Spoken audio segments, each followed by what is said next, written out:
Hello and welcome to week 13 of Music Appreciation. Hard to believe our second listening exam is just 2 weeks away, but it is.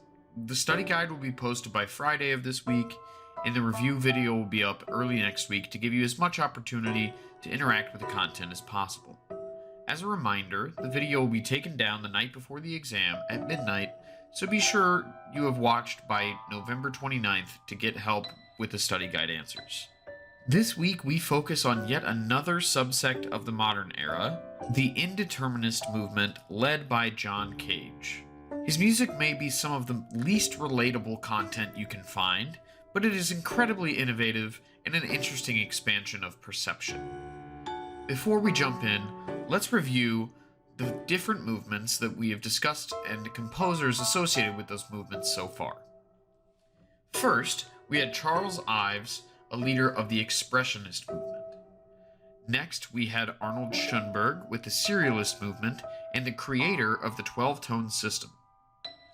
Last week, we focused on Igor Stravinsky with the Primitivist movement, and this week we will discuss John Cage and the Indeterminist movement. Okay, now that we've spoken a bit more about all those that have come before, let's blaze some new territory with the discussion of the Indeterminism movement. The Indeterminist movement is defined as the freedom of chance and the absence of deliberate choice. This was seen as a direct response to the ever-specific asks of composers on modern performers, dictating precisely as everything should be, at times down to seconds a note or silence should be extended for. Indeterminate music often has moments of aleatory, coming from the Greek word for dice. Aleatoric music does not specify rate of speed or sometimes even the pitches that should be played, but leaves it to each individual performer's discretion. Certain indeterminate features have always been a part of fine art music. Whether by chance or choice, each performance of a piece of indeterminate music will be different. One of the pioneers for this indeterminate music was John Cage, specifically with his piece 4 minutes and 33 seconds. This is a composition made up entirely of rests for the performers. The music contained within is instead the ambient noise of the theater and the audience rather than the performers and the instruments. This may mean the air conditioner would be considered an instrument, or an old lady unwrapping a candy ever so slowly would be a performer in 4 minutes and 33 seconds. One of the largest elements of indeterminism is chance. This can be created by any random process, such as rolling dice, flipping coins, I Ching charts, random number sources, random events, computer generation of numbers or patterns, or random electronic signals such as radios or televisions. If you want to try to create a piece quickly with sound, have everyone in the room with you turn up their volume on their phones as loud or soft as they want, and open TikTok or some other app that plays video and play the first video on their phone at the same time. Another element of indeterminism is choice. These choices can be made by the performers or by the audience.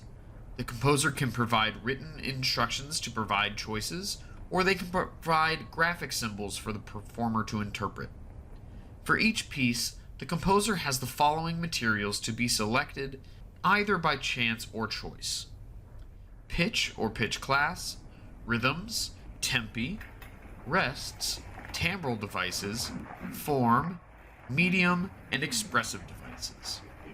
Some of these are more self-explanatory than others, so I will clarify some of these materials. Tempi is the plural form of tempo, meaning the speed of the music. Rests indicate pauses and entrances and how long between each entrance. Timbral devices mean using things like mutes or tremolos to affect the tone. Form includes repeated passages in the overall structure of the piece. Medium is which instruments and voices are contributing, and expressive devices include things like articulations and dynamics. Now that we've set up indeterminism well, let's all make the deliberate choice and move on to the life and music of John Cage. John Milton Cage Jr. was born in 1912 and challenged perceptions in several ways, including the focus of what music making is. Cage said, "The primary act of musical performance was not music making, but listening." This largely conflicts with several people's perception of what the goal of music performance is, even today. His father was an inventor and his mother was a journalist for the Los Angeles Times. His first musical training was with private piano lessons, however, his interests were really as a writer. Cage enrolled at Pomona College as a theology major in 1928, but soon dropped out after deeming the college was not what a future writer needed. Cage then, at his parents' suggestion and support, traveled throughout Europe for the next few years and stayed in Paris for several months. It was in this time that his teacher exposed him to the music of Stravinsky, Paul Hindemith, and Johann Sebastian Bach. He traveled to the European continent a bit more before beginning to compose during a trip to Majorca. Cage returned to the States in 1931 and began studying with Richard Bulig. He sent compositions to Henry Cowell, an avant-garde composer best known for his piece for piano, The Banshee, who suggested that he should study with Arnold Schoenberg at UCLA. And so, from 1933 until 1935, he studied with Arnold Schoenberg, utilizing his 12-tone serialist technique. Two of his most important collaborators were the dancer Maris Cunningham and painter Robert Rauschenberg. Rauschenberg's style can be described as using pastiche, or a style that imitates that of another work, artist, or period. Pastiche is also an important compositional tool in the modern and postmodern eras. John Cage's greatest contributions were in his expansion of perception about what music can be. He achieved this in several ways. First was the exploration of silence, composing by chance, and with the use of prepared piano. The exploration of silence was typified by 4 minutes and 33 seconds, and emphasized listening on what was there rather than what wasn't.